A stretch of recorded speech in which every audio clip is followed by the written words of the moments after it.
Good morning, SBP. As always, I'm your boy Prime, and today I'm joined by my guys. Juwan, what's up? What's going on? How you feeling, bro? Ooh, ready for the future. Ready for the future. I know that's right.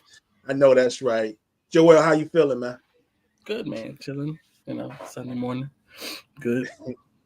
Just getting it together. Yeah, I'm running around here scrambling this morning, but I'm here. I mean, I don't know why I'm hurrying. We don't have no football today now until 4:30. So Right. Yeah. due to that Steelers Bills situation, and, that snow and all that, man. But it's all good though. It's all good. Sure. Man, we got a lot of stuff to talk about today. And I'm definitely glad that you guys are on this morning. I don't know if Source is going to slide through or not. I think he got some things he's working on. I don't know if his daughter's getting ready to go back to school or whatever. So he may jump in, he may not. But it is what it is. We're gonna make it happen regardless, man. Glad to have you guys here. So good morning, everybody that's out there. The first thing that we're gonna talk about, we're gonna dive right into it. And a lot of things have happened over the past week. We've had a talk of football, but we've also had some coaching changes, right? And a lot of things went on, but the biggest thing, of course, that went down in the professional leagues and the National Football League was Bill Belichick no longer being the head coach of that franchise. And they wasted no time in promoting Mayo to head coach. So we can see, and we knew once we saw that was already in the mix, that was going to happen. He wasn't written into his contract, what the deal was. But we're going to start off with Juwan, since that is your squad. Tell me everything, how you feel about it. Are you happy with the coach? Was it time for Bill to go? Just tell me, bro. Just go. I personally didn't want him to go, but I also didn't want Tom to go. Accepting Tom leaving made Bill leaving a lot easier. Mm-hmm. I know I said this last time I was on about the RJ trade. It's bittersweet. I mean, You did let go of a guy who had a very beat up defense, top 10 defensively all year. Right. So it's like, I don't think he lost the ability to coach. I think he lost the ability to be a general manager, which is why I was just like, well, just tell him don't be a GM. Like, tell him you can't be a GM. We need to find a legit GM, just head coach. But it's time. It just is. I'm excited for Mayo. Apparently, all the players love him. They're very excited about Jerod Mayo taking over. I will say, last thing, I do hope that Jerod Mayo fires Bill O'Brien, brings in Josh McDaniels, makes a call for Brian Flores, and then I believe this team could be right in the mix in the AFC East. If they get Caleb, I need Caleb. No one else. I need Caleb. Call Chicago, see what they're doing with that pick. Do something. I was thinking last night what packages I would put together to send them. I would send them a future first-round pick and Kyle Duggar, because Kyle Duggar is not re-signed. So I would try to see if I could do like a sign and trade or, facilitate some trade with them to get that number one pick just to make sure we don't get Caleb. When it comes to the draft, I got PTSD with us not getting Zion, so I don't like being number 2, number 3.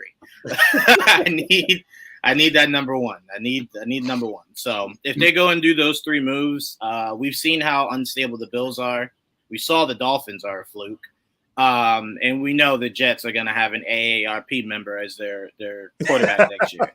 So I kind of feel as though we could be right there if we make that move. Brian Flores, defensive coordinator, with as well as Christian Gonzalez was playing last year before he got injured. Matthew Judon coming back.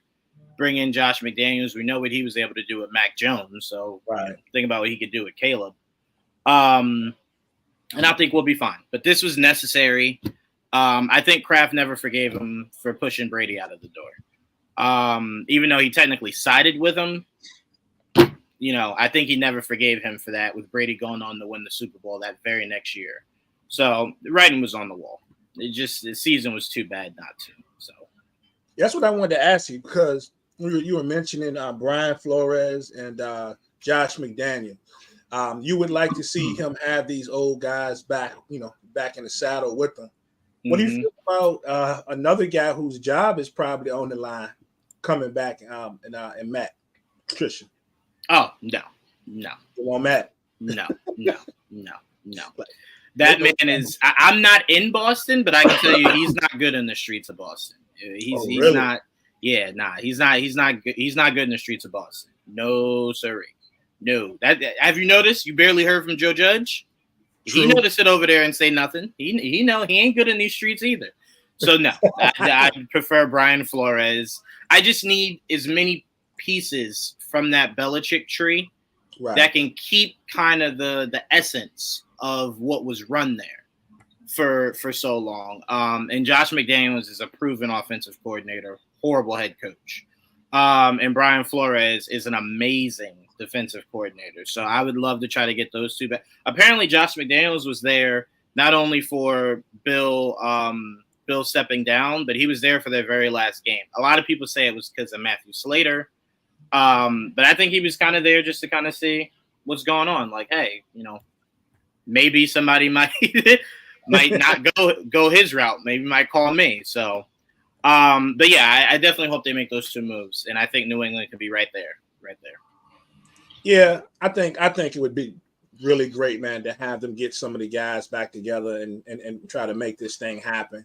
I'm thinking like you, it would be great if New England, with a new outlook and a new philosophy to some extent, to bring in if they can get their hands on a guy like Caleb Williams. Because I think from talking to some of my other New England buddies, they're more than done with Mac 10 and that whole situation. And why not infuse some new blood over there and maybe change the philosophy? Because I think every coach has his own way of doing things. And just because, Mayo and those guys have been with Bill, they're going to put their own spin on it. And I do want to say, as far as Mac Jones, I don't want to say I'm done with him, but he's very reminiscent of RJ in that situation. I think the organization just didn't know what to do with him.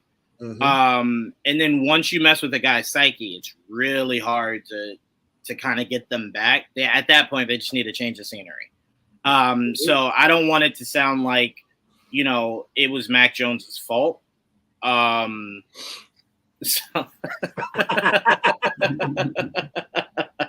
Justin, go ahead, yo. Hey, no, but I don't want to make it seem like Mac Jones was not good. Giving a defensive coordinator offensive play calling is just like, we don't really have to go into that. That was just stupid.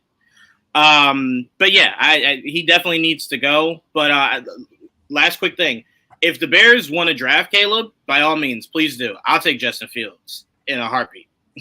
A heartbeat. I will take him. I'll take him.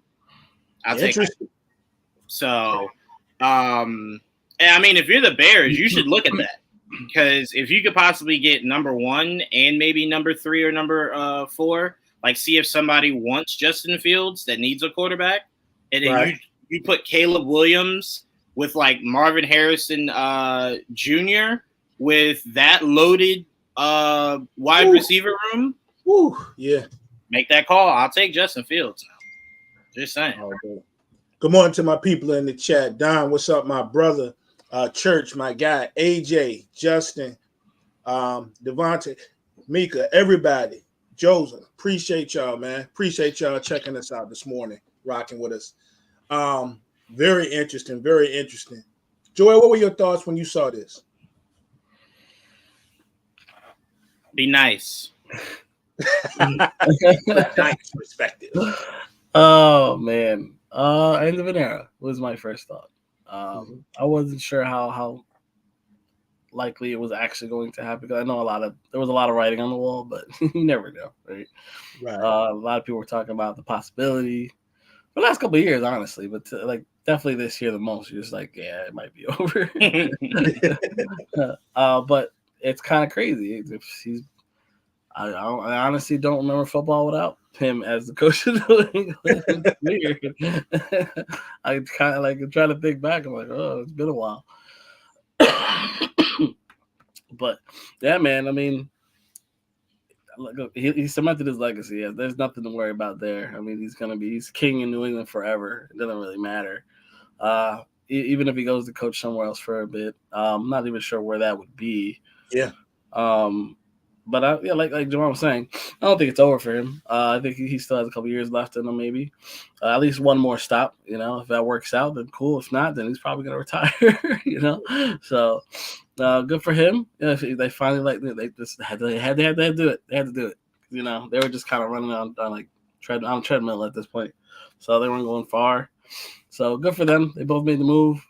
And it's good for Jerod Mayo. I'm happy for him too. So yeah, no doubt. And the internet is ablaze of seeing the picture of his wife, but we ain't gonna get into that today. But people chat if you got Google.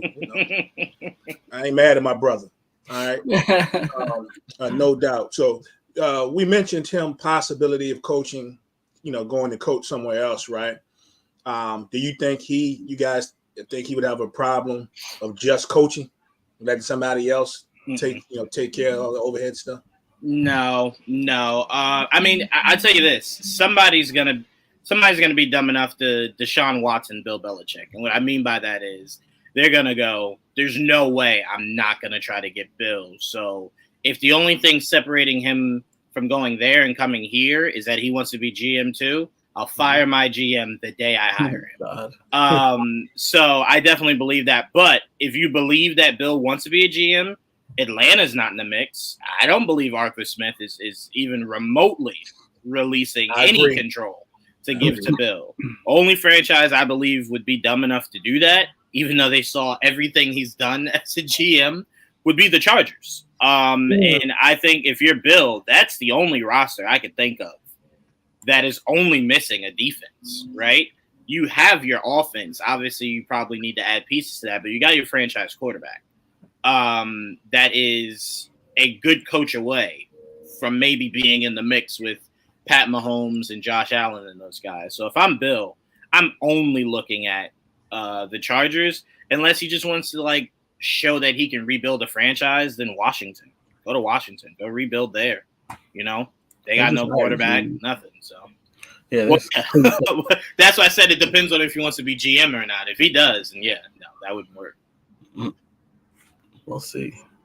Yeah, that'd be interesting. I wonder I agree with you on the Atlanta thing. The Washington thing is interesting to me because I don't know, is that really the direction that they want to go at this point when you're basically scrapping everything? Because let's be honest, if you're getting a Bill Belichick, and I'm not saying that they won't do it, I would imagine maybe somebody who likes to make a splash like Magic Johnson, his input would probably, let's bring on Bill. I just wonder how Josh Harris and the other guys in the mix actually think about that. Because if you're rebuilding this organization from the bottom up, and we're getting new players, we're getting a new Lamont. Fred. Anyway, if you're getting new players in a new organization, maybe you're probably looking for a coach that you're hoping is going to be with you easily the next 7 to 10 years.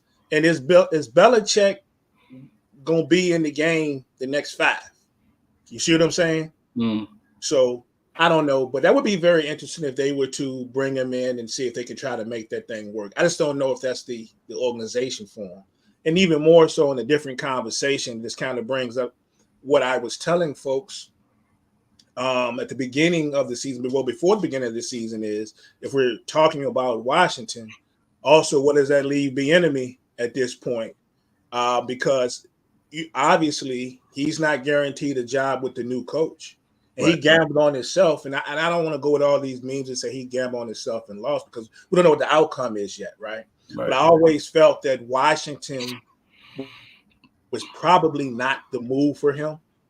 And obviously, all these head coaches' names are flying around. You haven't heard anybody mention anything, again, about Bieniemy being a head coach. Is he even getting an interview there? I don't know. You know what I'm saying? I haven't heard anything, and I'm shocked. Yeah. Remember no matter what people's reasons, he thought the reasons were that he wasn't getting looks as a head coach.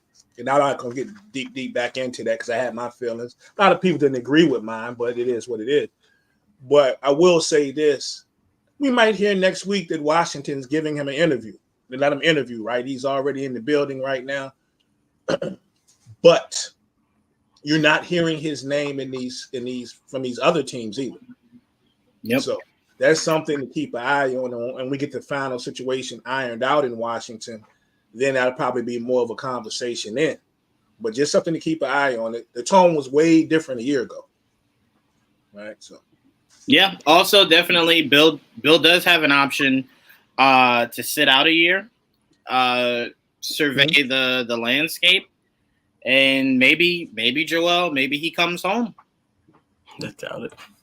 I'm just saying, do the Giants have a similar season again? They keep the ball for another year with Bill sitting at home on the couch. I hope not. It's not like push that narrative. No, I'm not pushing. I'm just saying, Bill started in New York with I'm just saying, what's his name? So yeah, I mean it's always on the mind of the Giants. And think about how good your defense is. Bill Belichick coming in, enhancing those guys. I mean, it's always a nice thought, but like I'm not done with my coach yet. So once that's soured, then I'll worry. I'm not soured yet on Daboll. You still on the Daboll train? I still am. Yeah, I like Daboll a lot. Yeah. Even after this year, it was a rocky year, and obviously our coordinators. There's some issues there. Him and Wink didn't get to fighting today. I was hearing some stuff, man. Somebody come break it up, and somebody, over a beer or something, and fisticuffs. I don't know, but I heard things kind of a lot of drama. It's a lot of drama, Prime. I don't know I can't really tell you all that happened, but obviously it didn't end well. So we're looking for a new DC and special teams coach. So beautiful. Yeah, a lot of things to watch with these coaches, and even when I mentioned with Washington, they just brought in an assistant GM. They brought in a GM, which was the 49ers assistant GM. Mm-hmm.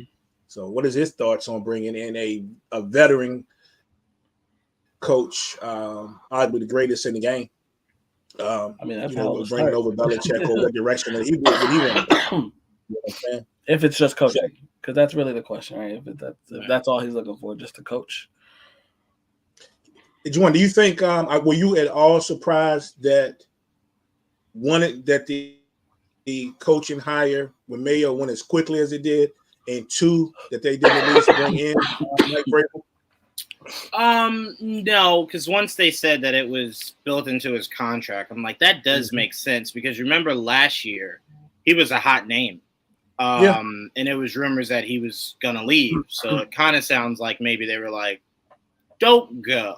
We don't know how we feel about this old guy. Hang around. He doesn't have forever. You're next. I have to imagine that was some part of the conversation to keep him there. My bigger issue isn't how quickly a head coach was hired. My bigger issue is, why are you hiring a head coach with no GM? Why are you willing to go through a draft with no GM? That's the bigger question. And now the rumor is that his son, Robert Kraft's son, is going to be like a fill-in GM for now. And it's like, who is he? Like, who are you? Yeah, you know what I'm saying? If Bill, the greatest mind in football, couldn't assess talent properly, I don't really look at you and go, no, you could probably do better. So I'm very confused. So that's my bigger issue. He didn't hit you with it. It doesn't matter who I am. Right. Exactly. So I mean, that's my bigger issue. Armchair GM for the year. Yeah, that was weird when I heard Mike Reese report that. I was just like, what? Who is he? You know what I am going to miss though? Well, assuming that doesn't end up with another squad this year, but was it last year or the year before last? I remember the Patriots were drafting, and they was, how they show the draft rooms and the draft people in their offices. Jerry Jones is back at his office, and with those guys, and Washington. Everybody's over here, and they would show Belichick. Belichick looked like he was in a log cabin, bro. I saw one. He's sitting there. There's nobody in the room but him. But don't forget, there was one year even he wasn't there. It was just his dog. Remember? Yeah. Remember that year it was just dog sitting in the chair? Like, I don't know. So we'll probably see an actual war room for New England this year.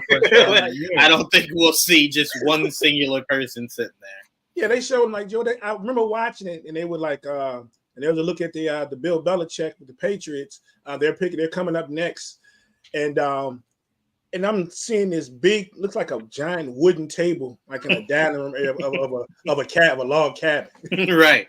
Then you see him get up because like the other team was sitting on the clock. Mm-hmm. You know, he hadn't pick in, but they flash him, and he gets up and walks out of the room. And then you see him come back in like with a cup in his hand. I'm like, did he just go make coffee? Like, did Belichick just go make coffee? And he sits back down, and it has like some paper that looks like those little binders that have not even the binders, but those sheets that pad that holds like those yellow sheets of paper. Yes. Yep. I was like, you got college rule paper? Like what are we doing? But my man was uninterested. He knew with that draft pick they wanted him to go offense. So he could care less. He's just like, I'll go get some coffee or something. I don't know. Offensive lineman, sure. Give me Cole Strange. Give me Cole Strange. I'll take him. And then the crazy thing about it, when you guys picked, it didn't take long. Like the Patriots on the clock. I'm telling you, it wasn't like 15 seconds later. The pick is in. I'm like, well, he already knew. I'm like, this is where I'm going. Let me go see what type of creamer we got in here. Yeah, he circled his finger, and wherever it landed, that's who he was gonna pick. And he was just like, all right, I already got my pick. They're like, you sure? Like the clock just started. Nah, I picked it like 5 seconds ago. We're good. Go ahead, put it in. Yeah. No thought. Let me ask y'all this real quick before we move on from Bill. What do you think ultimately was the reason for the Patriots, their struggle the last few years? I mean, you can go back to 21. Y'all did win 10 games, I believe, in 21. We did. Mm-hmm. But you go like was it 8 losses after that and 4 losses this season? Mm-hmm. What do you think ultimately led to that? What ultimately led to that was if Bill Belichick was not the GM, any competent GM, even though a lot of people didn't, so I'm not going to put that only on Bill, but I really did have an issue that Bill had a second chance at Lamar Jackson and said no again. Yeah. Again. To me, that was inexcusable. Lamar Jackson would have easily made this team better than what it was. And he would have allowed your offensive schemes to be way more flexible, right? It wouldn't have had to be strictly just drop back throw. Lamar could have worked in a whole bunch of different schemes and whatnot. But yeah, I mean, I don't know, because it's I think the biggest reason for the struggles was you ruined Mac Jones the year before. You completely ruined him, and your backup wasn't any better. So, I don't know, man. It's just moves like that are confusing. They really are. Whenever you tell your starter, hey, I'm going to bench you halfway through a game, it usually doesn't bode well. You usually hear guys ask out the next week, right? Like that's not something guys kind of just sit with.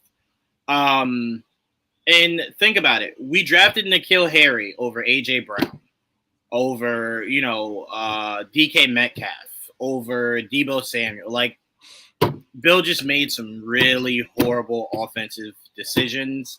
And I think ultimately, maybe he undervalued how important Tom was. So he thought, I'll just go get Mac Jones, put Matt Patricia in here. I don't know. I'll call Joel, have him drop some plays. Like, no biggie. Who needs structure, right? And then he found out, not that easy when you don't have the greatest thrower of the football. So I think for him, it was not a slap in the face. It was a realization of life's not that easy. So I think going forward, he understands that. I like what you said. I kind of like in the fact of him, undervaluing what Brady meant to them, sort of, even though it took a heck of a lot longer, but sort of like the Jerry Jones, Jimmy Johnson situation.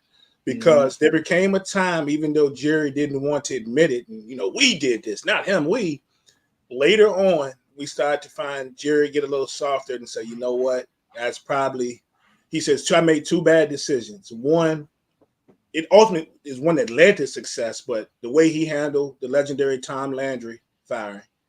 And then also he admitted that he didn't give Jimmy the proper respect that he deserved on building those championship teams.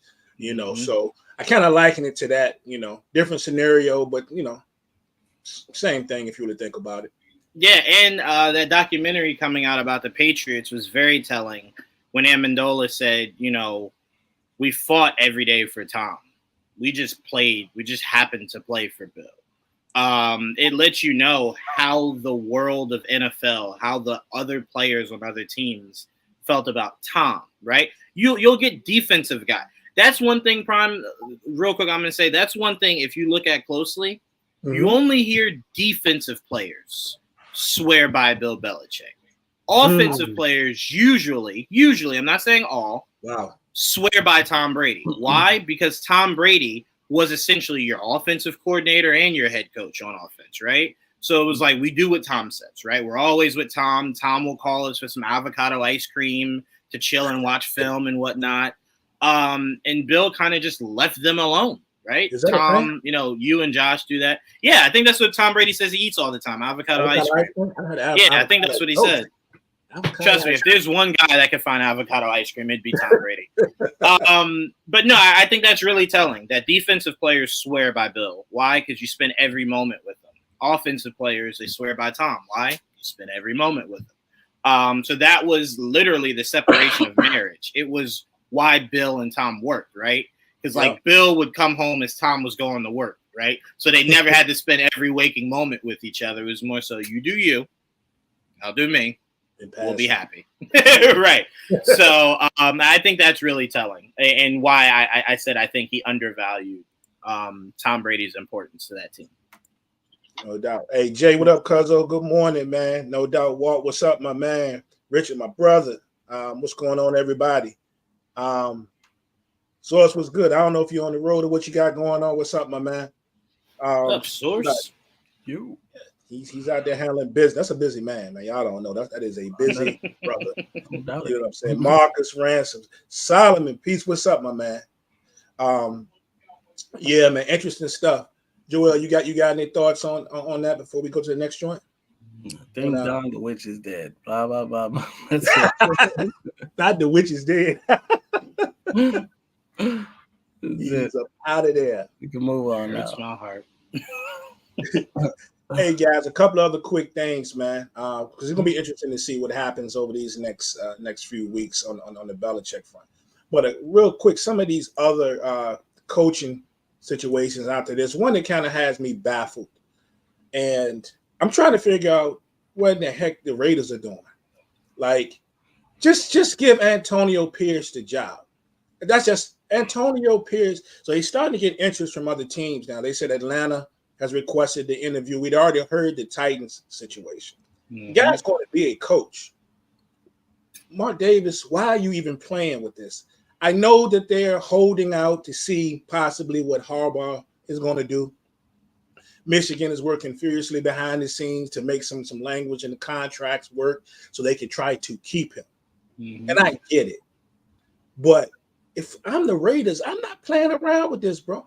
Max Crosby, one of the best, the absolute best in today's game, is pretty much put out there. If this man's not getting the job, I'm seeking a trade. You know what I'm saying? You got the players, Josh Jacobs, who originally wanted out of the Raiders organization, loves this guy because he's getting the rock. You're hearing nothing but good things about a coach, and that's what you want. And you can look at Antonio Pierce, and you can see he's just not one of those yes men either. He's not soft. He's a player's coach, but he can lay the hammer if he needs to. He has that fire, that desire. Joel, you know this. He wants to win. The dude is a straight baller. I don't understand why the Raiders are even playing around with this. That dude should have already got the job, and we just keep it moving. You know what I'm saying? That's what I think. That's just my personal opinion. Get a brother the job, man. How you know how much better Harbaugh is going to be at this job than the guy you already gotten this year that showed you he may have what it takes to run his organization for a minute. Yeah. Forget that. Harbaugh is a great coach. I know he's a sexy coach right now, but come on, bro. And nothing guaranteed. Your coach doesn't guarantee you success, just like getting the number one quarterback in the draft doesn't guarantee you success over time. And even if you don't have success, it doesn't mean that quarterback is going to be successful just because he was drafted number one. Turn out good. So me personally, I think Antonio Pierce needs to get the job. Should have had the job 2 weeks ago. It's just my thought. Should have been as quick as Jerod Mayo, right? Yeah, that's just I'm thinking. And I don't want to talk bad about Mark Davis because Mark Davis, he already messed up once when they didn't give Rich Bisaccia that job, years ago, and the players loved him. So I thought all of a sudden, he ain't gonna make that mistake again. I'm gonna jump right on this. But I applaud what he does in all his businesses. I'm a big fan of the WNBA. He supports his ladies. They won championships. He didn't go to a Raider, he didn't go to the Raider game so he could go watch the his ladies bring home the title. I respect all that. But I just don't get this thinking, man. I think Pierce should have had that job, man. That's as quick as Mayo got the other job. I agree. Maybe. Yeah. Sure.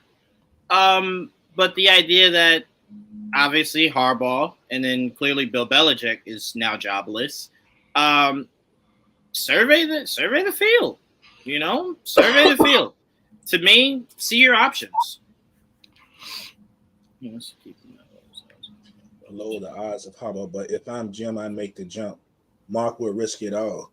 Be careful what you risking, because I much as I would like to see him stay with the Raiders, I think he would be great in Tennessee. I think he'd be even better in Atlanta. I agree there. I think Pierce would be even better in Atlanta, but I completely agree there. He might actually utilize his tight end and running back. Yeah. Oh yeah. I don't think he might get it. I know he would. He would like to play football. Oh, what great champion isn't a cheater? Come on.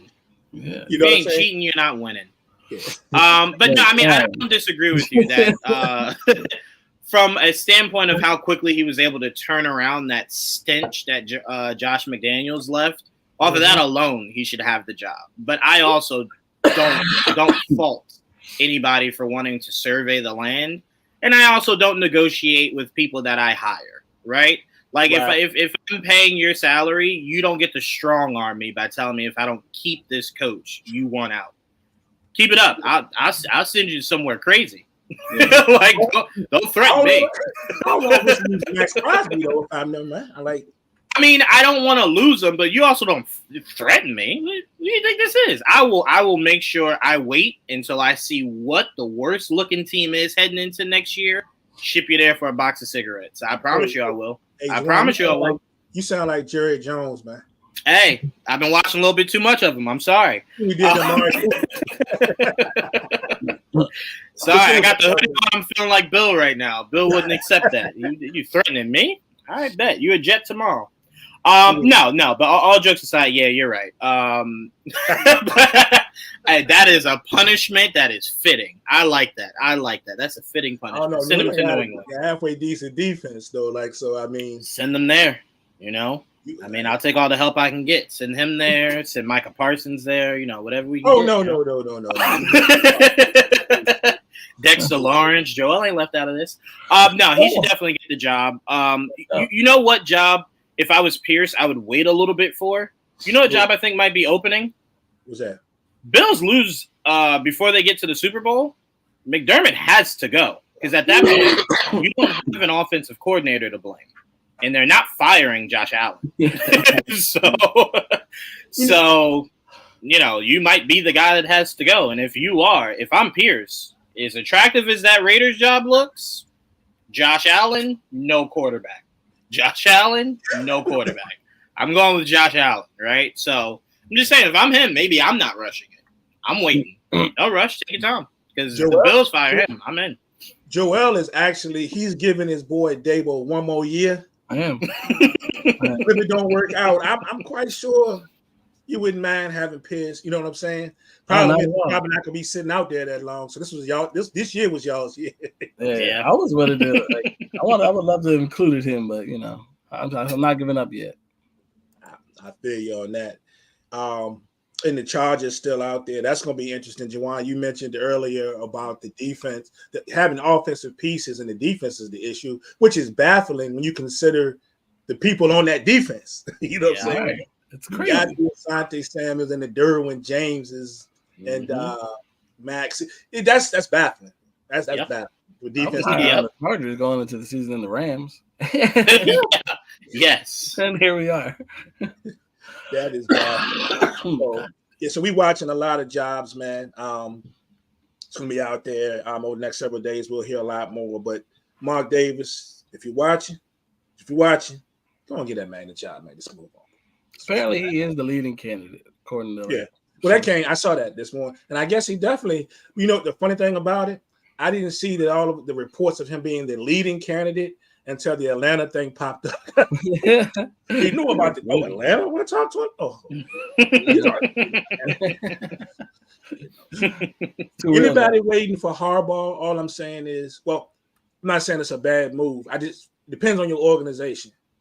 If you got time to wait around just a little bit, or you can fill it out there a little bit like Washington, okay, I get it. You know, the Chargers, I get it. You know what I'm saying? But the Raiders, you can't mess around. You can't mess around. Bad. No, good in the interim. So. Hey, you guys got anything else before we get into these 6 games? No, I mean, you mentioning Pierce. I am curious if they don't retain Pierce, with how bad that team is. Do you start selling, or do you believe that you just a quarterback away? Because it really feels like Devontae Adams is not one of them. You got to get to a point where you tired of players every other year. Upset with Devontae season before this season, then Josh Jacobs. And then at the end, and Crosby. And these are your 3 of your very best players. I can tell you what, you trade those 3 players, that's a bunch of first-round picks you can get right there. I tell you right now, the Jets will give you every pick. The Jets will pull a Knicks. What the Knicks did to get Melo, to get Devontae Adams in New York. They'll do that trade expeditiously.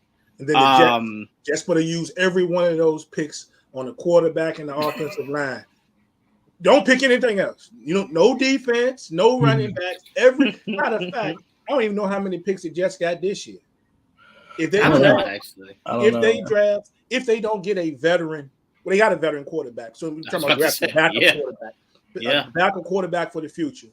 But other than that, first 4 picks got to be the offensive line. You're not wrong. You're not wrong. If they got 7 picks, they go. First 4 is offensive line. The 5th pick is maybe a backup quarterback you can groom for a couple of years. Then the next 2 is offensive line again.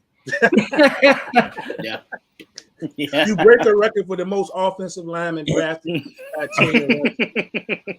That's true. It's going to be mostly offense. That draft photo is going to be hilarious. It's like, only offensive linemen? That was it. Prime said it. That was all we went after. He's brittle.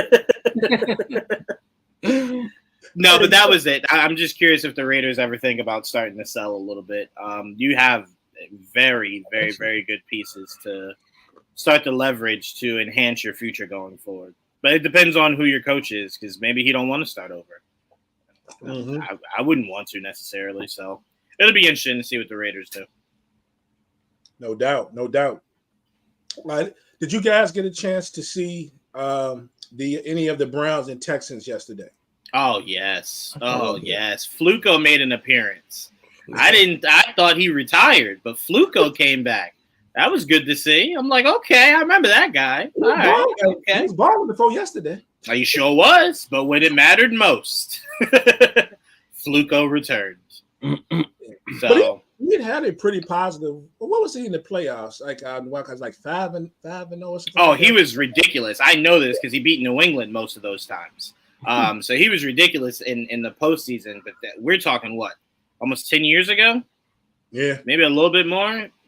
Yeah, it's Fluco time now. Yeah, the season was like 13 then. Yeah. Oh Jesus! Oh my God. He was like 13 years old last time Flacco was in the playoffs. slicing and dicing. But what we saw yesterday, I honestly, I'm not surprised that the Texans won the football game because I've been talking about the Texans since early in the season, especially C.J. Stroud. What I was surprised was the margin, though. They beat the brakes off it, you know. Sure, and as great as C.J. Stroud played, it wasn't just C.J. Stroud. That defense took your boy Flacco back-to-back pick sixes. Mm-hmm. I was like, man, my first thought, he's going to cry in the car. Oh, for sure. He's going to cry. Well, he's really going to cry in the car because that was your job. It's gone now. Like, ain't nobody watching that going, yeah, I'm going to go get he that said he guy. wants to play 2 more years. God bless him. Phillip Rivers said the same thing, and the NFL said, nah. You're retired, buddy. You're done. I mean, that one pick six, to me, the first one, okay, that happened. You got hit as you threw it. We know. That happens all the time. That second one, bro, how do you not have a second read? He went first read throw. Like, he wasn't that open. So, yeah, I think they're missing a standout corner. And that defense could be elite, very much so. Yeah, it's you get a defensive-minded coach, so they, you know, it doesn't always translate. We see these defensive-minded coaches go to squad, and it just doesn't work out sometimes, right? Right. In this instance, it definitely does. And shout out to Miko, man, like a rookie quarterback and him being a rookie head coach. And has his staple all over that defense, and with the offense that's absolutely on fire. And watching what they did yesterday in that game to that really, really good Cleveland defense is crazy when you think about the aspects of not only him being a rookie, but we mention it every week, the pieces that he doesn't have. He started this season with when they were lighting up everybody. You know what I'm saying? You know, namely Tank Dell. Yep. You know, so, you know, Nico is doing a heck of a job, that whole organization. But I was really surprised yesterday on the way that game went. You know, and it was that far out of reach as early as it was, in the third quarter, starting in the third quarter. That is crazy. Shout out to the Texans, man. I'm glad they were able to turn it around because that franchise from Matt Schaub on, it just looked doomed. He said Matt Schaub, he went back. Yeah, because I remember that game. Remember that game where they were trying to show up New England? They came in with the varsity jackets, like, yo, we about to beat Tom Brady, and they got waxed. It was from that moment right there all the way to yesterday that they were just doomed. Just doomed. They were god-awful. And even as well as Deshaun Watson was playing when he was there, they were still just bad. So for me, I'm just glad to see. I like to see when organizations turn it around. Because that team it should be looked at better than what it was. So CJ Stroud, proud of that kid, and I hope they definitely go far. I hope they pull a Bengals this year. Is what I hope they do. So it's great to see good quarterback play when you think about what was it? They said that this was the first time since 1998 that we had a playoff with no Brady and no Peyton Manning. So you don't have those two legends in the mix. It's great to see somebody shine, especially a young guy, right? Yeah, and I hope Deshaun Watson got a good look. I hope he was right up there. If I was CJ Stroud, I would have pointed to him every touchdown. This could have been you. I'm saying, I'm saying.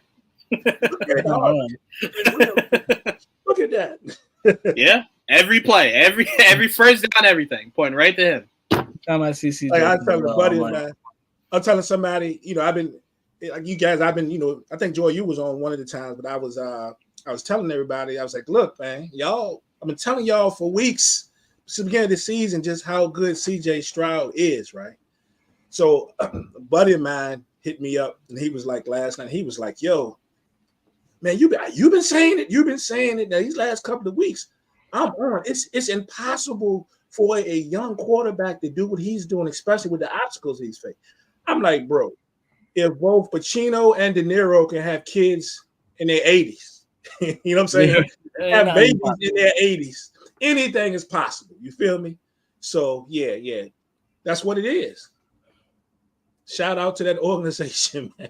Shout out to CJ Stroud riding the whole nine, man. What about did you guys peep any of the Dolphins Chiefs out there in the freezer bowl. I'm gonna make this super quick prime, I promise. I almost stopped watching the NFL because of that game. Really? Anytime you pan up to Taylor Swift and I see all those people, I'm not going to get specific, but all those people swag surfing, I'll never watch another Chiefs game. It'll never happen again. That was single-handedly the most disgusting thing I've ever seen in football history. Disgusting. So, no. I'll never watch another Chiefs game. Well, he said he was trying to keep warm, man. Yeah, I bet. I bet. Yep. Nope. Disgusting. Yeah, I could have done without that. Yeah, no. Nah. It's bad enough to look up and see like Taylor Swift, and it's like, all right, we get it. Like, like every week, it's like, hey guys, Taylor, yeah, we get it. We understand. We do. Enough. Hey, look, I just want to let y'all know now. I will let y'all know any Swifties in the chat. Me, I got nothing against Taylor Swift. She dope. She fire. You can't. She is her. Is. But I don't need to pan to that joint 85 times a game either. You know what I'm saying? Some people just started to hate and dislike people because the media shoves them in their face all the time. Right. That's not me. I got nothing against Taylor Swift. Respect. I'm just telling you right now. Wait, that game was in Kansas City? Yep. You know what I would have done if I was the Dolphins? You know who would have been in my press box? Yeah. Kanye West. I would have panned to Kanye West every first down. Every time they show Taylor, switch right over to Kanye, right? Like, that's what I would have done. Teams need to think about that. Get inside the Chiefs' head, man. They're not the only one that can pull out celebs. Hey, Juwan, you know it definitely had – look, with all that ice, you know it won't in Miami, bro. That's true. That's a good point. Hey, Joel. It don't even work like that. What you think about the Freezer Bowl last night, man? I watched some. I saw like maybe half of the game. I only really wanted to watch it because I didn't know how they were going to play in such cold weather. And I don't think Kansas City has a cold weather, town. You know what I mean? Mm-hmm. So it was weird. I was like, how are they both going to die? I know Miami's going to struggle. I felt like they would struggle because it's not South Beach. Definitely not South Beach when they're -20. Well, it's -4. I think it felt like -27 or some shit. But that's some crazy shit. But Kansas City pulled it out. They did what they had to do. They just beat them down, it looked like. And I kind of felt bad for them a little bit, but it is what it is. Miami had a good run while it lasted, I guess.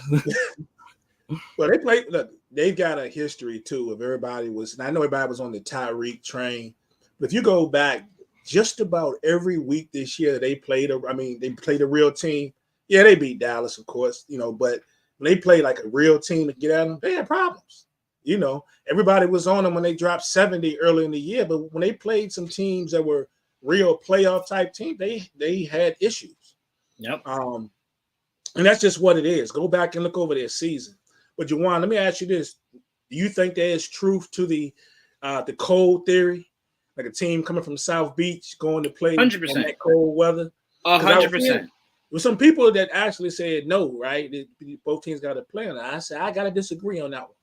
Both teams do have to play in it, but somebody's going to be used to playing in weather more than somebody else who almost never has to play in it.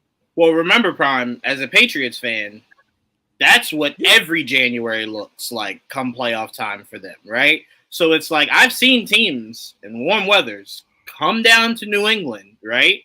Mm-hmm. It ain't the same, right? Your kicker gets a little, his knee gets a little too cold when he's kicking. Right, you don't have that same agility that you have when it's all nice and sunny and whatnot. It's an adjustment. It really is, and there's no way to kind of prepare for it, right? It's tough. Yes, sure. Do you practice in it? Sure, but it's God. Yeah, forget that photo. Andy Reid. His mustache was frozen.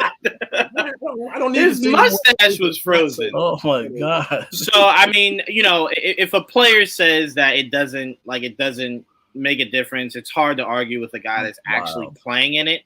But I mean, just watching it, you see it affects people. It's just like somebody saying the mile high air doesn't bother them. We've seen people go right for canisters of air after a first down. Only ran 5 yards. So I got to sit down, man. This is crazy, right? So it's I think the elements definitely matter, and I don't think the elements are why the Dolphins lost. They just got out physical. Look how physical Snead was with Tyreek Hill off the line of scrimmage, right? As soon as the ball hiked, he was throwing him around like a rag doll. I love Snead. He's a baller. He is for sure. He is for sure. So yeah, the Dolphins can't use that as an excuse. I'm not saying that they are, but the conditions definitely do matter. But no, Chiefs were just more physical. This right here, you guys know me. When I was on your show, you know, I always had a beer, right? You know, this would have truly upset me, man. Forget the game, bro. Forget the game. This would really piss me off right here. I can't draw a cold beer because it's freezing up. It's about to be a problem. Yeah, that's not.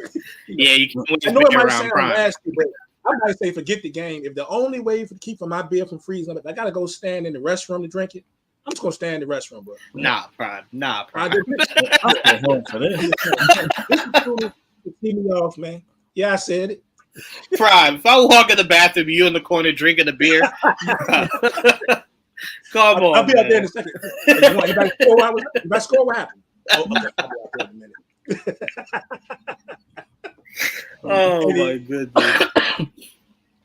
Did you guys see there was a video circulating too of, I guess it was at one of the concession stands or whatever, where somebody pulled out the bottle of smart water and it froze up like almost immediately. God, how can you work in that condition? I don't get it.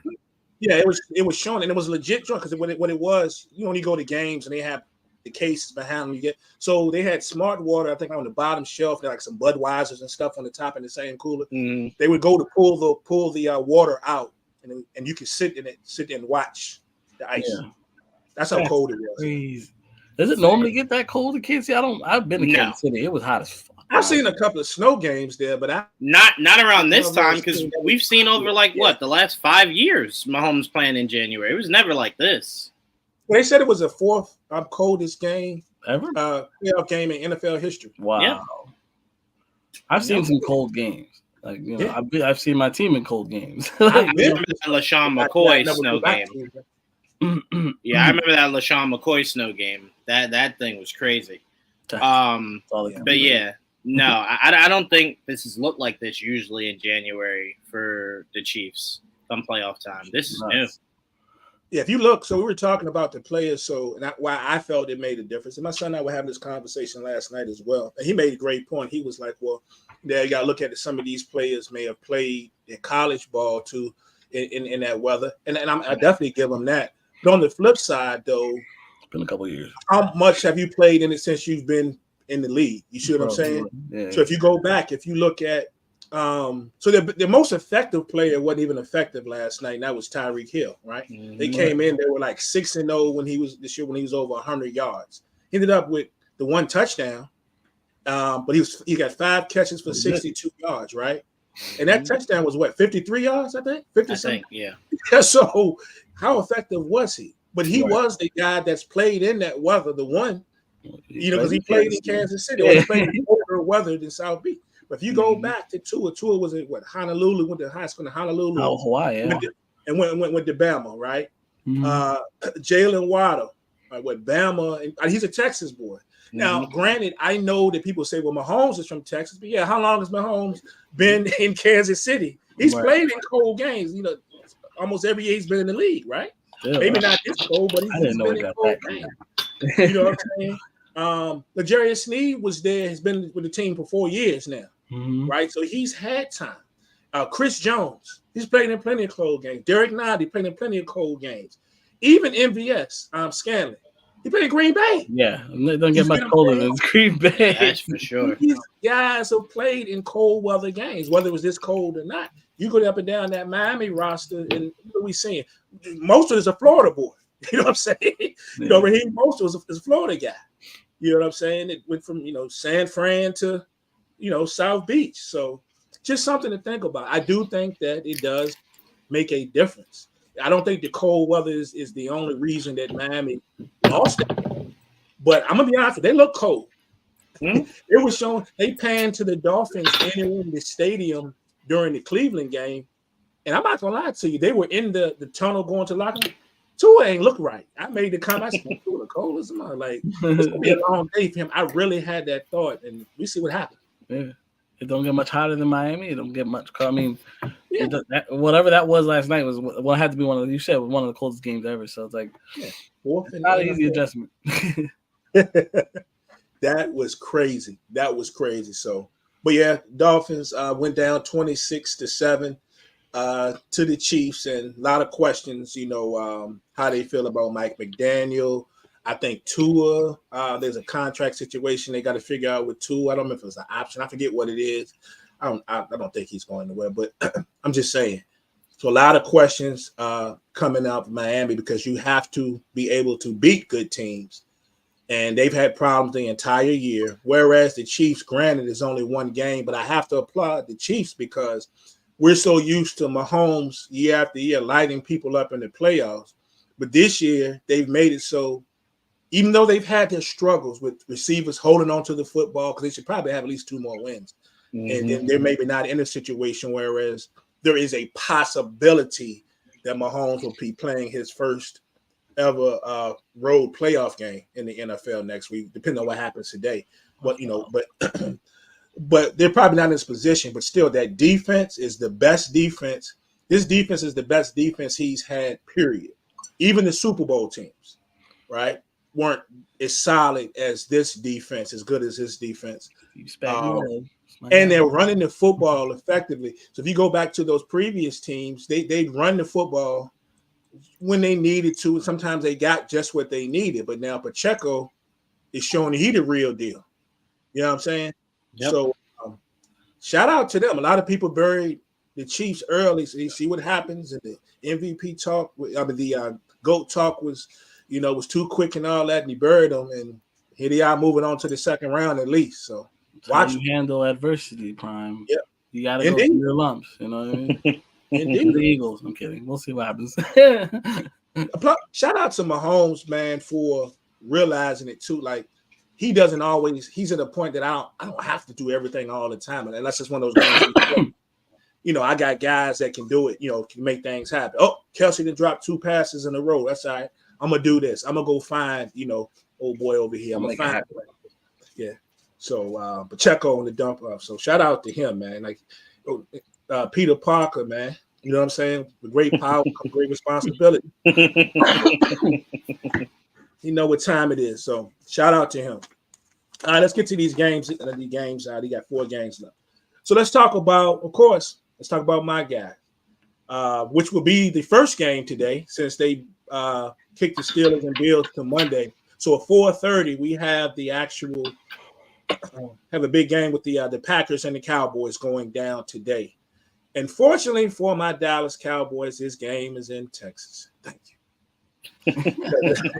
Not that I'm 100% confident on this game, guys, but we're undefeated at home this year, so I take what I can get.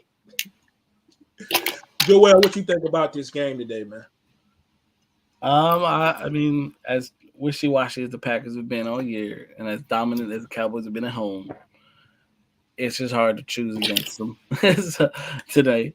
As much as that hurts to say, doesn't mean like it can't happen. I say you never know. Till you get on the field, you never know. Anything can happen. But it does look like the Cowboys will have the advantage, and it looks like the Cowboys will get this dub. And it really depends on which Packers show up, because I don't know. Every week it feels like it's a little different. Like sometimes you get the good Packers, you get the bad Packers. Are they healthy? I don't even know. I forget where the receiver hurt. I'm not sure who's healthy today. Well, so for the Packers, I saw that they're relatively healthy on the offensive side of the ball, but they say that Watson, who's been out, has the potential to play. So he was 50-50. They're supposed to be testing him before game time to see if he can actually get out there. But I believe Dubs is fine. Last I saw, he was supposed to be playing. Okay. And Reed, of course, who's been another story in itself, has been really good. Young receiving core right there. Jones, Love, Musgrave. I mean, I like them. It's just I don't know. This ain't their year, and not yet. I think they'll get there. I think they're trending upwards, but they got to go through the Cowboys at home, and it's just I don't know if that's going to end the night. Yeah, you mentioned youth there.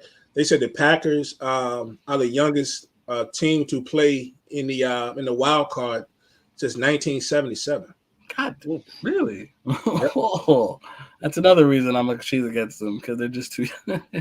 Hey, you never know again, but the likelihood doesn't seem great. You think Dallas gets them? I do. I think Dallas gets him, and I don't know how. Again, I'm not good with scores, but I don't know if it'll be close. To be honest. It's an interesting game. Juwan, what you think? It's weird because if you've watched Jordan Love at all this year, it's been a roller coaster, right? Like he's not played horrible. He's not necessarily played phenomenal. I don't know, man. I don't know. It just I'll say this. For a franchise that has had only 3 starting quarterbacks in like the last 20 years, it feels like they just get the quarterback right. Now, mind you, they only can get 1 Super Bowl out of the quarterback before that quarterback is just done, right? We've seen it with Brett, we've seen it with Aaron. But we've learned that the recipe for Aaron early on was a really good defense, and then Aaron just not being bad, right? So this game is going to come down to Jordan. Who can win the turnover battle, right? If you could limit turnovers, which they're probably going to blitz this kid more than the Cowboys have probably blitzed all year. It's going to be a lot of 3rd and 1s blitz, 3rd and 10 blitz. I see the writing on the Dan Quinn wall.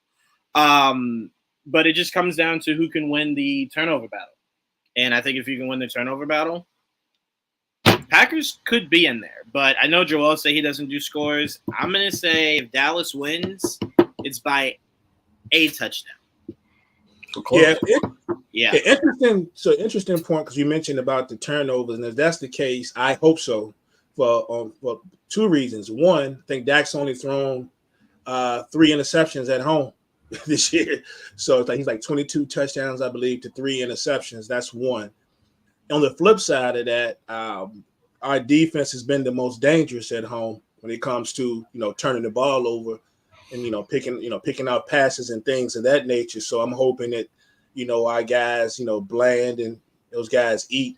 Looks like Gilmore is going to play. Looks like last week the injury was, I think he was dislocated his shoulder, but he says he's fine. I was holding my breath when I saw that go down. And shout out to all of you guys who was talking about how old he was. I ain't forgot. I got receipts.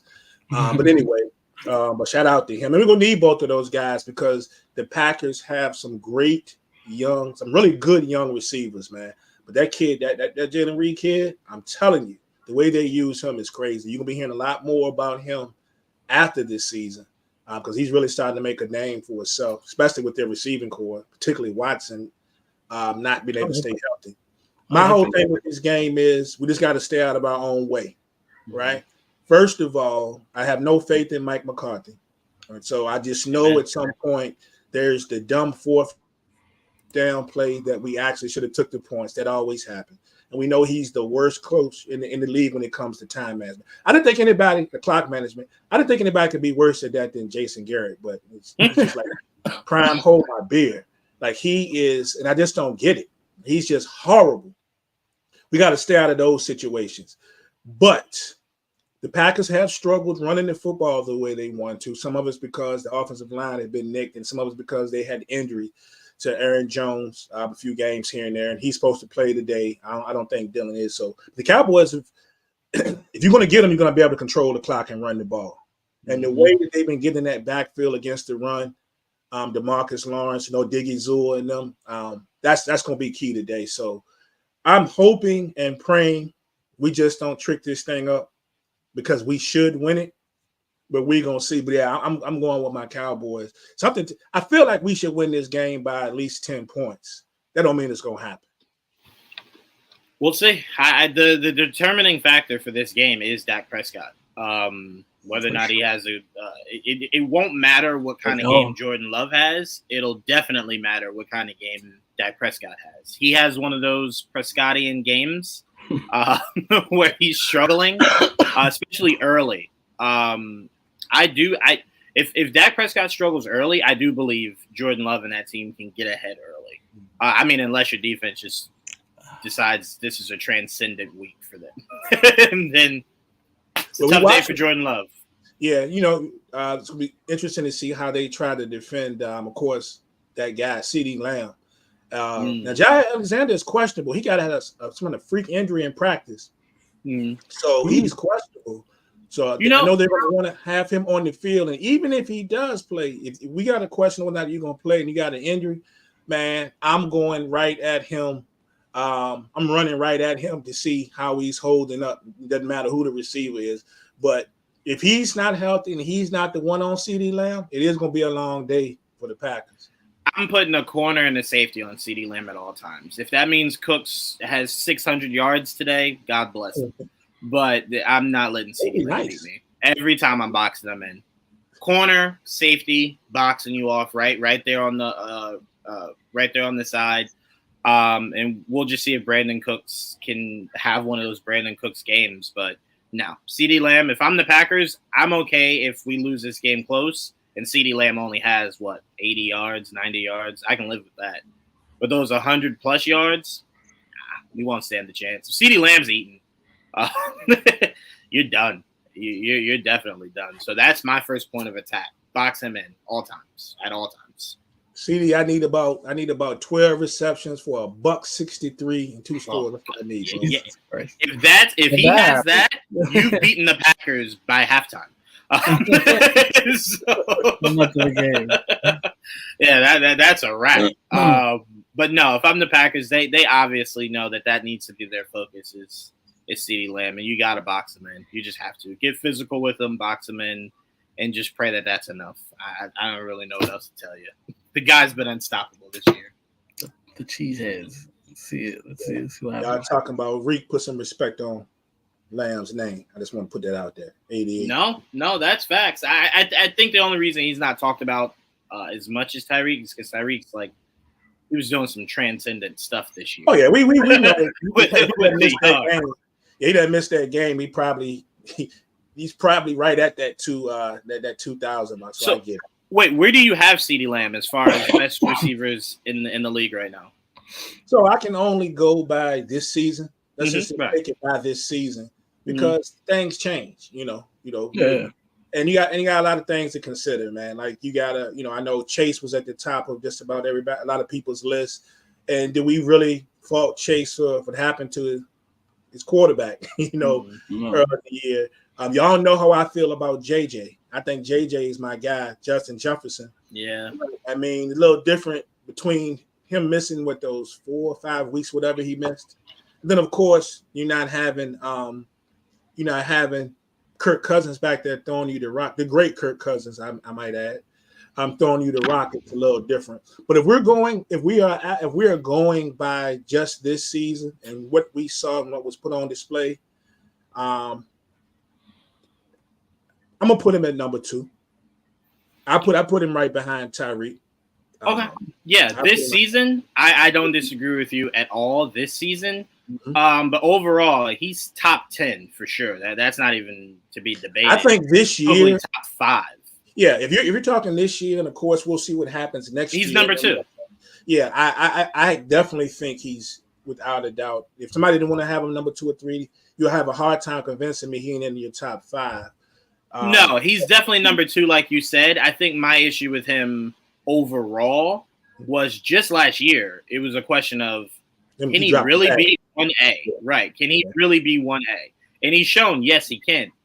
But we know in football, more so than any other sport, it's what have you done for me lately? So you need to continue that into next year because what's it going to look like when Kirk Cousins is healthy, throwing to Justin Jefferson? When Burrow's healthy, throwing to Jamar Chase, right? And not even to mention some of the new guys coming into the league. I believe Marvin Harrison Jr. will put in a quick bid, depending on what team he goes to. I think he's ready. He's ready. 100%. So for me, CeeDee Lamb this year, top 2. And it's only debatable because Tyreek's putting on an insane season. Or you could argue he could be number 1. But overall, CeeDee Lamb, I think, will definitely be top 5 going into Rick, year.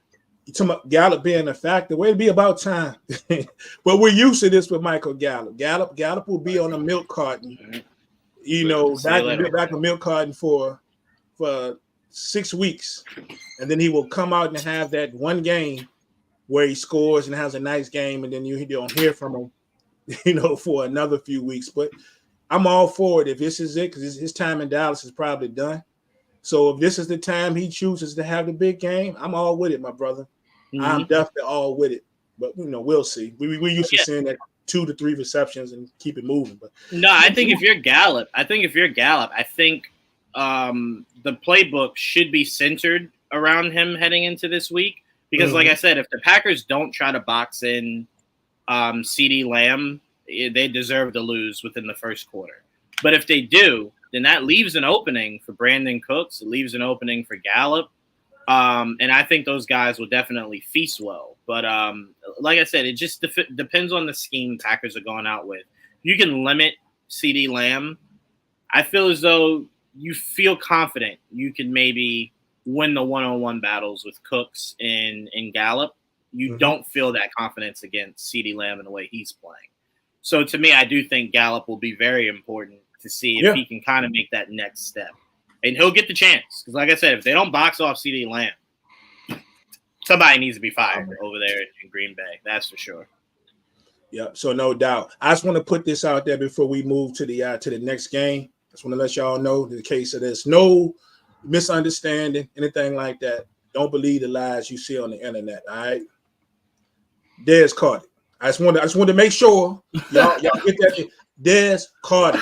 Okay. You know what, Prime? Can I say this? Because I know Dallas fans have been screaming this since the day it happened.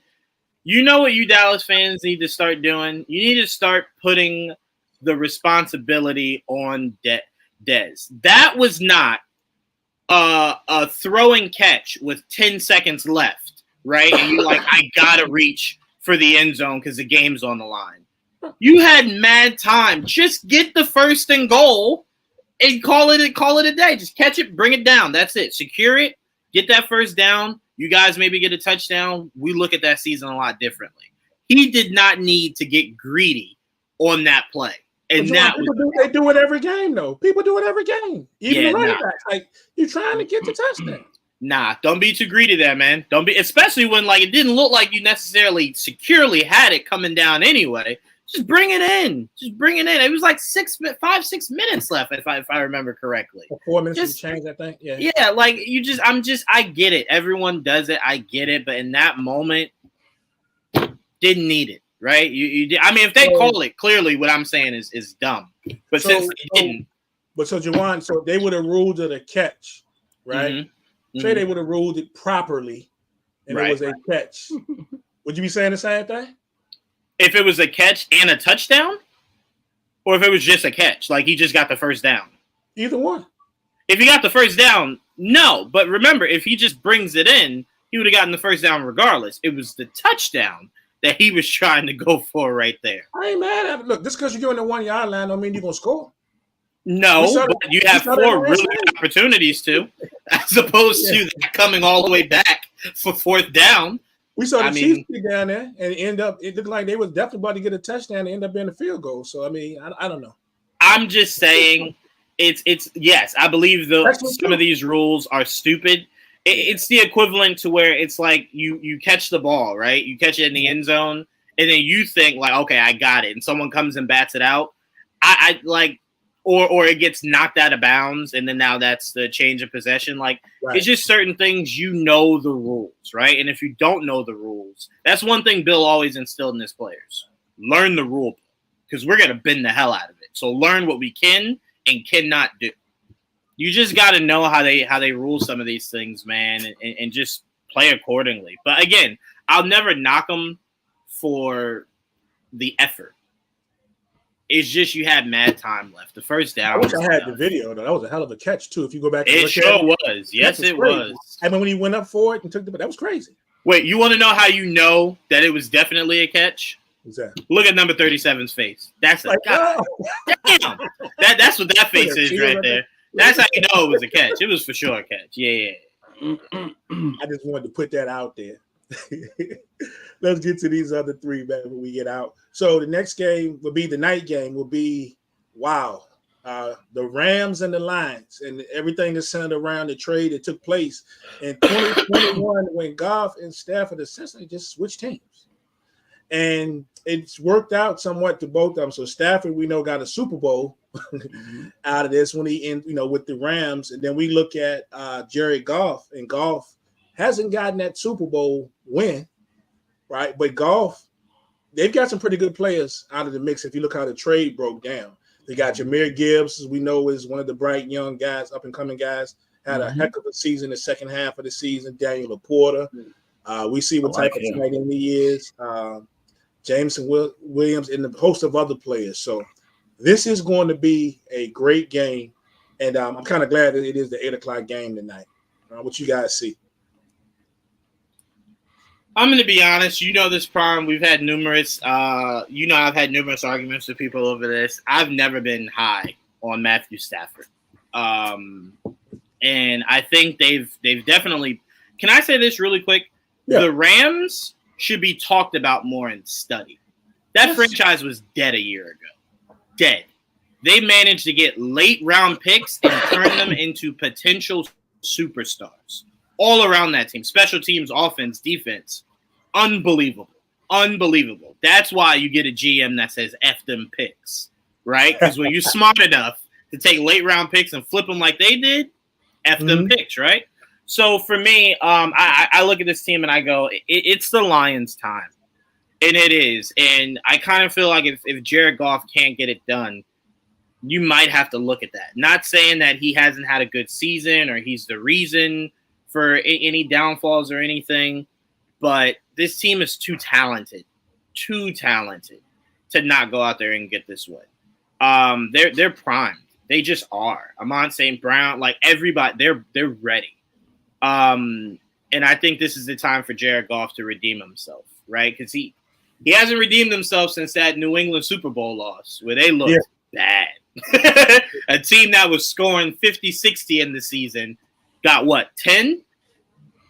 He's on a redemption tour. So I'm curious to see how he pans out with that. I'm going with the Lions. I think the Lions got this. I think the Lions got this by 2 touchdowns. I think that defense makes it real difficult for Matthew Stafford. Ooh, 2 touchdowns. Yep. Joel, what do you think?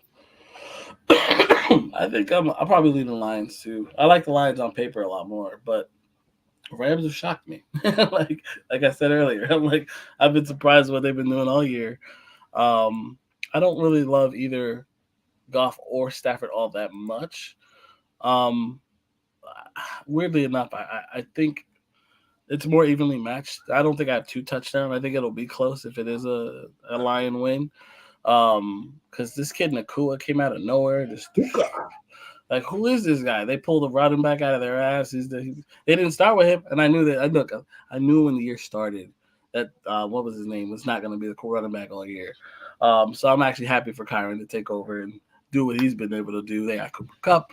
The defense aside from Aaron, I didn't know anybody really on that defense aside from Aaron Donald for a long time. And they just keep pulling people out, and it's working. So I don't want to sleep on the Rams whatsoever. But on paper, I like what I've seen from the Lions. And the Lions have been really good this year. And if Laporta can actually play today, because I think he was hurt last game. If he's healthy, there's a chance, man. There's a really good chance that the Lions pull it out. Because I think Laporta was really good this year. Yeah. I think you mentioned Laporta too. You talking about Laporta. Key thing to watch for the Rams on the other side is whether or not Higbee's going to play, because Higbee is like a security blanket. Yeah. For Matthew Stafford, and Higbee, he has a tendency to get nicked up here and there, and here's a guy, he might disappear for 2 or 3 games. Yeah. And then before you know it, he's ending up with a decent game. You know what I'm saying? Yeah. 8 catches, 78 yards, 2 touchdowns, or a touchdown or something. So it's very key. I know he was questionable coming into the day. This is for me. I've been back and forth on it all week. I think the Rams could win this game. I made the comment for the playoffs. I said 2 teams in the league that people should be scared of if they get in the playoffs. In the AFC, I said Buffalo, because Buffalo, gets hot, and then they're a problem. And then the Rams, the way that they're riding, because they present some potential matchup problem for almost everybody on the NFC side. So I think in this game, the Rams, we'll see what we normally see. We'll see a lot of motion, I think they feed off the play action, and then especially they getting the kid Kyron Williams going to try to change up some of the looks that Detroit's defense is going to try to give them. And on the flip side, I see the Lions trying to run the ball with both Montgomery and Gibbs, especially attacking that outside, and then take shots down the field after you're committing to that run a lot. So, to my guy St. Brown and all them. So I think it's tough, but I don't know. I'm gonna go with the Rams in the upset. I'm just gonna go with the Rams in the upset. Good game. But this is the game that I hope, when Source and I talk all the time about, it'd be great if we get a shootout in one of these games. And I like defense. This is one of them games I hope we can get a shootout. I hope we're sitting at the beginning of the fourth quarter and the score's already 34-30 or something. You know what I'm saying? Wow. I want to see cats running up and down the field, Nakua, Cup, St. Brown. That's what I want to see. So hopefully that's what we do. I'm gonna take the Rams in this game, and we're just gonna see what happens. All right. Yes, sir. All right, 2 games left. The Steelers and Bills was moved from the 1 p.m. game today to 4:30 tomorrow. And don't worry, people, you don't have another Peacock situation, anything like that. They said the game is still going to be broadcast on regular TV. So MLK, not only do we have a full NBA slate, which is always great, especially if you play FanDuel with that, but you're going to actually get a couple of football games, one starting at 4:30. And somebody put in the chat earlier, of course, there's no Pickett, I don't believe. So it's going to be interesting to see this whole quarterback situation with the Steelers. I mean, they were going to be fighting the uphill battle anyway, going to Buffalo. All right, but before I get your picks, I just wanted to know, like, either one of you guys going down there to help them shovel that snow? They paying $20 an hour. $20 an hour? No, yeah, still no. $20 an hour. I spoke to my aunt. I thought about it. I ain't even gonna hold you. I thought about it. $20 an hour, shovel some snow, and y'all providing concession food that's near $20. I'm like, yeah, I'm sure, yeah, for sure. I don't mind. If I lived in Buffalo, if it depending on how the roads are getting to the stadium, I'm not sure how that works. I'm gonna be honest with you. That's where they lost me. I ain't helping Buffalo. I'm a Patriot. I ain't helping Buffalo. For all I care, I hope that snow messes y'all up. But I did think about it. I definitely did think about it. I won't lie to you. He's like, I'm taking the trip. Like, where do my loyalties really lie? Like, can I do this? No, but I thought about it. I for sure thought about it. My team on my pocket. Right. That's what I'm oh, man. No, but I'm going to shock you here. And I'll be honest with you. A lot of this is hate. I hate Buffalo. I think Steelers are going to win. Honesty. Oh, and I'll never lie to you. I'm going Buffalo. And I mean, not Buffalo. God, goodness gracious. I'm going the Steelers. And the main reason why I'm going the Steelers is that defense. We've seen Josh Allen struggle a lot. And we've seen, I believe New England got a win against Buffalo this year. And they did it purely with defense. Purely with defense. They were able to stop the Bills for that one game. And remember, they almost had that second game against the Bills in the season. So for me, I think Pittsburgh, Minka and those guys, I think that defense can make it really tough for Josh Allen. And I think if you're the Steelers, what would be a win is if you can keep him below 20. Keep him below 20 so you're not trying to have a shootout. Steelers easily can grind this out 100%. Get a really good running game going and let your defense step up. I think Steelers were surprised. I got 2 surprise picks. First one being the Steelers. Next one I'm sure we'll get to, but I'm going Steelers. I'm going Steelers in a close one. I'm going Steelers 16-13. Yeah, I tell you one thing to watch with Buffalo. So they're going to be without Gabe Davis, which we know Gabe is. Yeah, he is. From what I saw yesterday, he's not expected to play. So if that is true, that gives a guy that usually, he's going to have those games. He's going to have those games when they're doubling up on Stephon Diggs. Everything's not going right. There's a 2 touchdown games, or he gets that big 65-yard reception. So I guess Shakir will move into that spot. So it'll be interesting to see how they handle that. They want to try to establish the run with Cook, of course. I think for the Steelers, though, the Steelers have to do what wasn't working early in the season, but it's really been working the past few weeks. And feed the ball to Najee Harris. Yep. I don't care if they're not successful early. That's fine. Giving them the rock. You know, I'm thinking Harris needs to have somewhere 26 to 30 total touches in this particular game, and they need to spell them with Warren when you need to. And I think that is their only hope of winning the game. And I also think that'll work. If you look at the Steelers were giving up towards the end of the season almost 5 yards a carry on the run. So when we were talking about how great their pass defense is, right? Their pass rush is. They're gonna be without TJ Watt though. That's something to watch though. On that side, the Steelers themselves were giving up a lot of yards. The Buffalo started to give up a lot of yards towards the end of the season. So that's what I mean. They were about almost 5 yards a carry towards the end of the season. So Najee Harris has got to get that rock, man. And I think that gives them their only shot to win the game. It's hard for me to pick the Steelers. But hey, if they fired up enough, maybe they fired up by the news about Tomlin talking about he might possibly be taking a break with the season. So we didn't even mention that. Right. Hard for me to pick the Steelers. I'm gonna ride with the Bills, but hey, you never know. Yeah, I'm rocking with the Bills. Primarily, again, it's hard for me to trust Steelers. Like I know you said rock with ride Najee, and like I get that, but like Jaylen Warren has been almost as effective, as Najee Harris. I've kind of been a little disappointed in Najee Harris. And quarterback situations in flux. Like, is Mason Rudolph starting? I'm assuming. I'm a big fan of Mason Rudolph. I know TJ Watt. It's just hard. Like I love Mike Tomlin, but like it just seems like everything seems to be. Look, not that you should be sleeping on the Steelers. They got this far, right? Right. But the Bills seem, aside from not having Gabe Davis, they seem ready to cook, and they're coming in hot, and it's hard to vote against that. So I'll give the nod to the Bills for sure.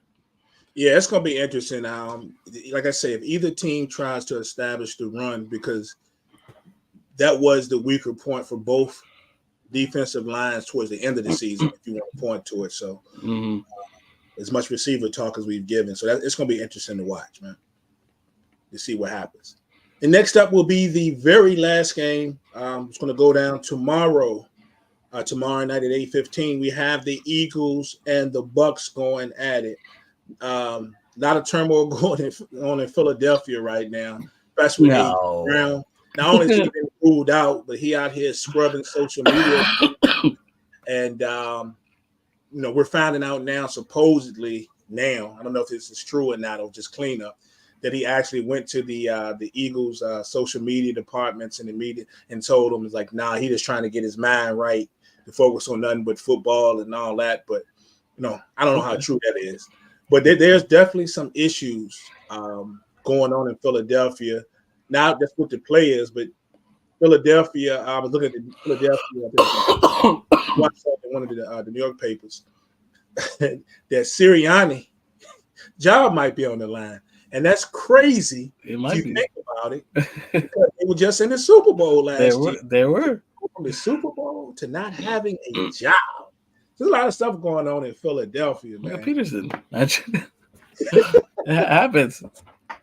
It comes at you fast, man. Life comes at you fast. Philly. Yeah, I'm still seeing the vision in my head of the tears running down his face during when my man Chris Stapleton was out there handling that thing. Yeah. Stapleton did his thing on that joint. Like, no doubt, shout out to Chris Stapleton. But I'm sitting looking at this guy, proud coach, proud moment. He's feeling the energy, he's feeling everything, tears running down his eyes. And now he might be out of a job after tomorrow. Yeah. We'll see. So, especially if they can't get past the Buccaneers. I'll tell you right now.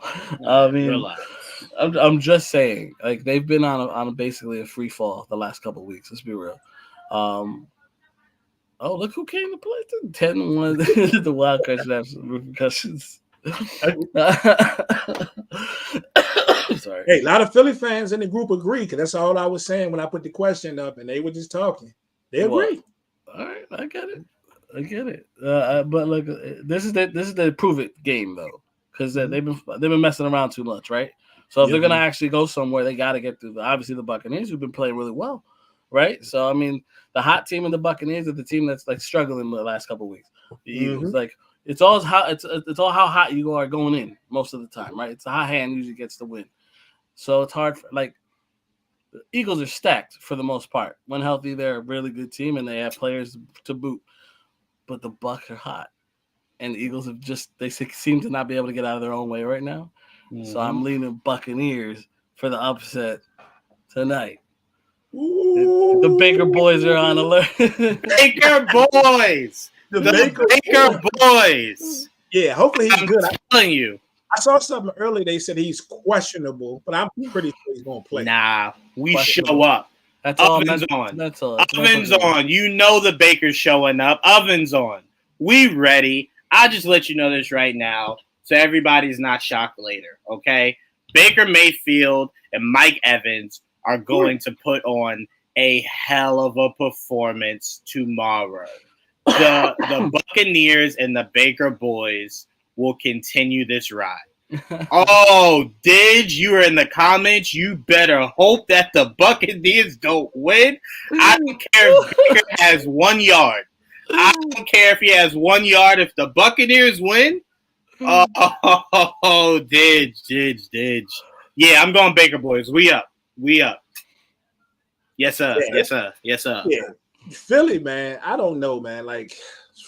So I feel like just because they've been struggling and scrambling these past few weeks. I don't know. That everybody will vote against them, and then all of a sudden this will be the game against all odds. No AJ Brown. We know that Hurts is still not 100% healthy. Mm-hmm. And Devonta Smith just coming back. That this will be the game that they go out there and your boy have Hurts has 3 passing touchdowns and runs for 1, just because we don't expect it to happen with everything that's going on. I'm gonna tell you this, all jokes aside, if the Eagles really do want to kind of get this game kind of out of hand early, you kind of want to create separation early, the defense is the best way to do it. Forget Jalen Hurts, forget anything offensively. If that defense can get after Baker, force him to make a lot of mistakes early, they'll be fine. You'll be fine. I mean, because the Buccaneers defense has been average this year. So they got guys. Don't sleep now. They got guys. But if the Eagles defense can make Baker uncomfortable very early on, it's over. It's over. But they won't, because the oven's on and it's hot and the Baker is ready. It's on the Eagles secondary, man. If they can't stop the Mike Evans and them, that's the only hope they've got. Bradbury, or should it be Badbury? That's so wild, because New England wanted that guy in the offseason heading into this season. They wanted him bad. And I was watching him obviously the year before. I'm like, yeah, I would love to have him. Then it was just like, no. No. But no, I'm looking for big play Slay. He needs to be on Mike Evans all day today. I don't think he's playing. He's not playing? I don't think so. Oh, he's not playing? I don't know. Anybody got confirmation? Is Slay playing today? Somebody look it up and see if in the comments. See if he's playing today. And if so, is he really good to go? That's the thing. Because as quiet as Godwin had been the last few weeks, Godwin decides he wanted to play some football. He's had a couple of. He's developing a decent connection with Baker, similar to what that Mike Evans has.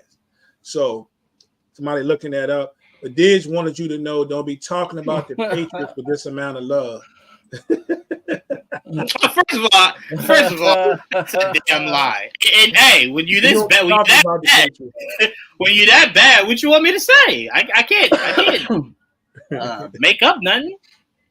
Baker Mayfield's my guy. And you know what's funny?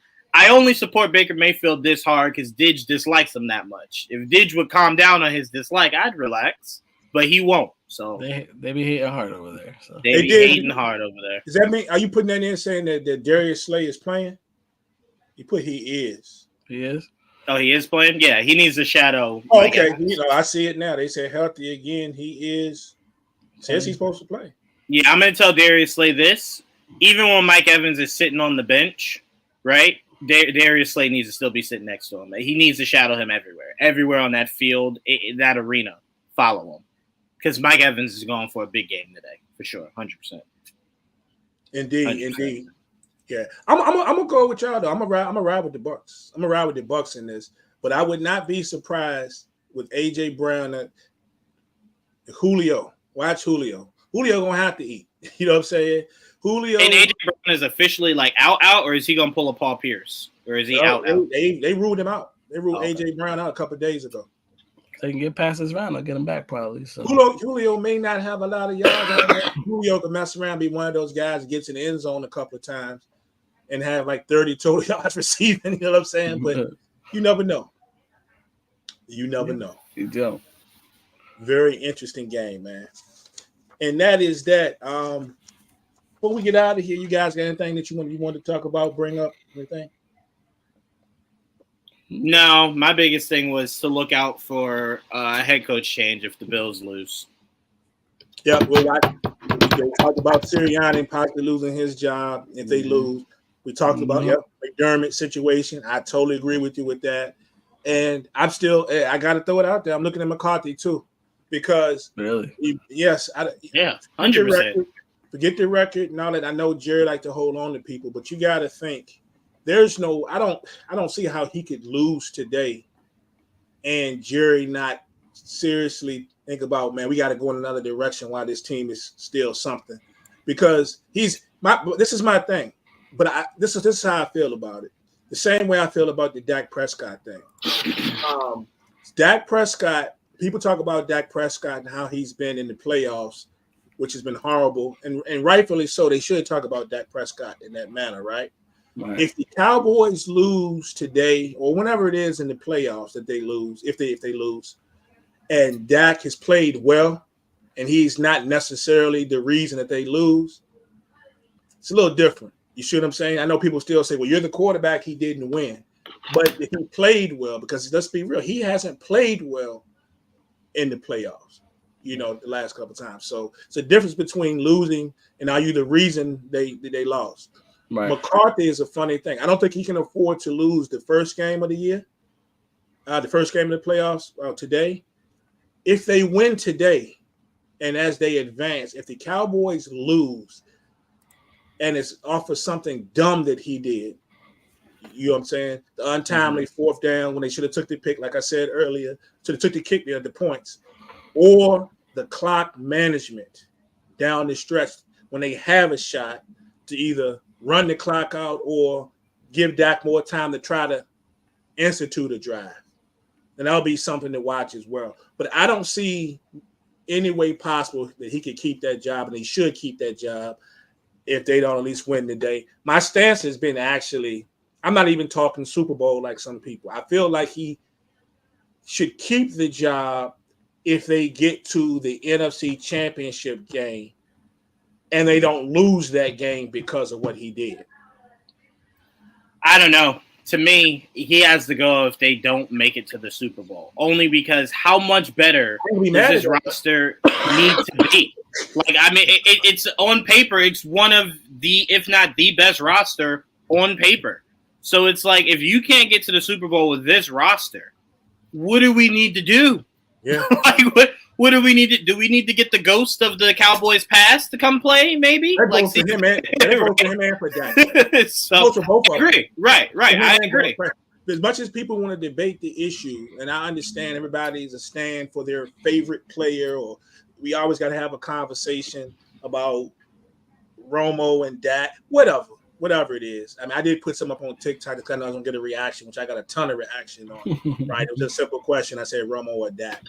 And people's argument for on the Romo side would always be that he never had, if he had what Dak has had the past couple of years, then you get somebody that throws up to 13 Pro Bowlers back when he had, when I don't think that people, if you really think about it, they can't even name but maybe two of those Pro Bowlers. So if people don't get how the Pro Bowl voting really works. So in some people's minds, it's just because you make the Pro Bowl, you're one, without a doubt, 100% one of the top 2 or 3 at your position. That it usually works out that way, but it doesn't always work out that way. You know what I'm saying? if you look at both of their rosters, right? Like think of the best of the Romo's Cowboys and the best of Dak, which is right now, right? Remember, that defensive line for Romo had DeMarcus Ware, right? It also had I know I'm forgetting. I already know where you're going because people throw this argument up, but I can tell you what's different already. So you're talking about what's on the defense, right? Mm-hmm. You can go back to any of those years, even when the Cowboys were making the playoffs, was it 13-3 in all those seasons? Mm-hmm. Go back and look at two things. They used the Romo interception argument, but people failed to realize the amount of point that they never put in how many games that he brought them back. Mm-hmm. They gave them the lead in the fourth quarter with less than 5 minutes to go in the game. They don't look up those numbers. Right. They also don't realize that for 4 out of Romo's last seasons as a Dallas Cowboy, guess what the Dallas Cowboys ranked in defensive third down efficiency, meaning getting the offensive team off the football. They finished, I'm going to tell you, they finished in the bottom 3, 4 out of his last 5 seasons. That makes sense. That season that they went 13-3, and people talk about the players that they had on that defense, they had some really good players on offense and defense, right? They were in the bottom third and third down efficiency that year too. So my thing is this is not to side for either one of them, but my thing is all the smoke that they give Romo about certain things, and he talk about what he had back then versus now. I would say this: I love what Dak Prescott has done this regular season. We'll see what he does in the playoffs. But there's also no doubt in my mind, as great a season as Dak has had, Romo, we've been in the same position we're in now. Romo was just as good a quarterback. All right, so it is what it is. So it maybe even go back to last year, and we can't cook apples and oranges. But I'll be honest with you, I would have loved to have had Romo in that 49er game because essentially we let the Niners beat us, right? Honestly, if you go back and watch that game, we honestly really probably need to make one more play in that game. And we had 2 opportunities when we were right there at around the red zone. Dak turned the football over. I'm not talking smack about Dak. He looked like a deer in headlights. So, but that argument, I know what you were going to say, and only because I see it all the time. Mm-hmm. Nobody looks at the other variables. Just because you got Pro Bowlers on your team, that's doesn't translate to wins, right? No, I mean I completely get you. I think more so the comparisons between Dak and Romo are offensively. I think you have to give Romo this defense that we have now that's still susceptible against the run. Mm-hmm. You give them this defense, they're not finishing in the bottom third of hardly any categories. Right. You got it wasn't just you had DeMarcus Ware back then making those plays, right? You had some good players. Mm-hmm. But this ain't just Michael Parsons. Michael Parsons makes the thing go. Every top duo impressions. One of the top 2 or 3 in the league is him and DeMarcus Lawrence. Yep. In the defensive tackle position, Odigizua. You know what I'm saying? He's one of the, I think he's in the top 5 in defensive in pressure. I'm just saying that they're getting pressure in other ways. You know what I'm saying? Then I would love to have had you go back then and tell me who was of course we didn't have Diggs this year, but who was the Diggs on that squad? You know what I'm saying? Who had the season that Deron Bland had the last season and a half? You understand what I'm saying? I would just take. I love what Dak is becoming, and I say becoming because we saw him have a great season last year. We also have some great regular seasons, and he looks a little different this year when it comes to confidence. He told you he wasn't going to throw 10 picks during the regular season. Well, hey, he's done all that. My only argument was not to pick one or the other. I'm 100% confident that we be in the same position right now with this team if nine was back there. That's all I'm saying. Yeah, their fundamentals are not really different. I don't think it's a drop off either or. I really don't. I do think maybe Romo could have done more with what Prescott has. But I don't think it's a huge drop off between. I do. That's my point. People think. You think it's a huge drop off? Yeah. Okay. Yeah. I don't think it's a huge drop off. I just think that when I see this, I think that people think you're down in Dak Prescott when you say that. Right. And that's not the case. It just is what it is.